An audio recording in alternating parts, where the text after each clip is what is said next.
হঠাৎ বুক ধড়ফড় শুরু হলেই কি মনে মনে ভয় শুরু হয়ে যায়? শ্বাস আটকে আসছে বলে ভাবছেন হার্টের সমস্যা? অজান্তেই ভুল করছেন না তো? মাত্র কয়েক মিনিটে এই আতঙ্ক বদলে দিতে পারে আপনার দৈনন্দিন জীবন।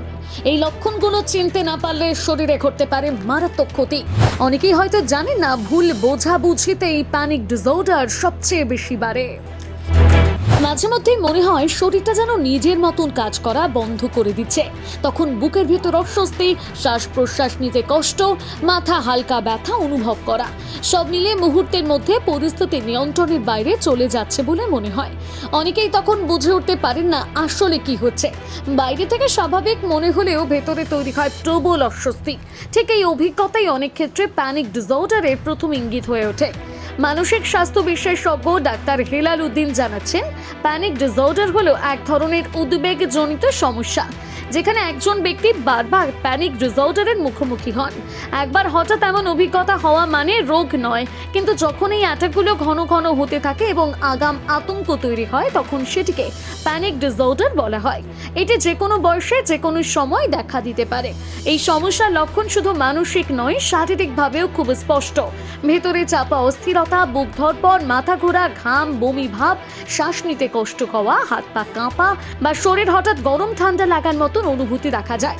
অনেকে আঙুলের ডগায় ঝিমঝিম ভাব হয়। এই উপসর্গগুলো সাধারণত কয়েক মিনিট স্থায়ী হয়, কিন্তু অভিজ্ঞতাটা অত্যন্ত তীব্র হওয়ায় তা দীর্ঘ বলে মনে হয়। প্যানিক ডিসঅর্ডারের পেছনে একক কোনো কারণ নেই।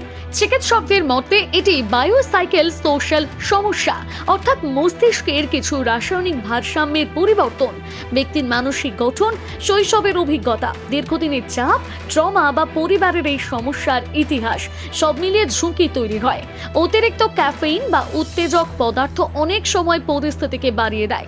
সবচেয়ে গুরুত্বপূর্ণ বিষয় হলো এই লক্ষণগুলো অনেক সময় হৃদরোগের উপসর্গের সঙ্গে মিলতে পারে, তাই শুরুতে একে হালকাভাবে নেওয়া বিপজ্জনক। আগে অবশ্যই চিকিৎসকের মাধ্যমে নিশ্চিত হতে হবে শারীরিক কোনো সমস্যা আছে কিনা। তা না থাকলে এরপর মানসিক চিকিৎসার পথে যেতে হবে। প্যানিক ডিসঅর্ডারের চিকিৎসা দীর্ঘমেয়াদী হলেও কার্যকর। কাউন্সেলিং, কগনিটিভ বিহেভিয়ার থেরাপি এবং প্রয়োজনীয় ওষুধের মাধ্যমে ধীরে ধীরে এই সমস্যাকে নিয়ন্ত্রণে আনা সম্ভব। রোগীকে শেখানো হয় কিভাবে অ্যাটাক এলে নিজেকে সামলাতে হবে এবং কিভাবে আগাম সতর্ক থাকতে হবে। বিশেষজ্ঞরা বলছেন, এই রোগের সবচেয়ে বড় প্রতিষেধক হলো সচেতনতা। সমস্যা সম্পর্কে জানলে ভয় কমে, আর ভয় কমলেই প্যানিক ডিসঅর্ডারের প্রভাব অনেকটা নিয়ন্ত্রণে চলে আসে। এছাড়া নিয়মিত শ্বাস প্রশ্বাসের ব্যায়াম এবং মানসিক প্রশান্তি বজায় রাখার চেষ্টাও গুরুত্বপূর্ণ। প্যানিক অ্যাটাক হলে হঠাৎ আতঙ্কিত না হয়ে ধীরে ধীরে পরিস্থিতি মোকাবিলা করা উচিত। পরিবারের সমর্থন এবং প্রিয়জনের সঙ্গে কথা বলাও মানসিক চাপ কমাতে সাহায্য করে। সময়মতো চিকিৎসকের পরামর্শ এবং কগনিটিভ থেরাপি গ্রহণ করলে পুনরায় আক্রমণ হওয়া অনেকাংশে নিয়ন্ত্রণে আসে।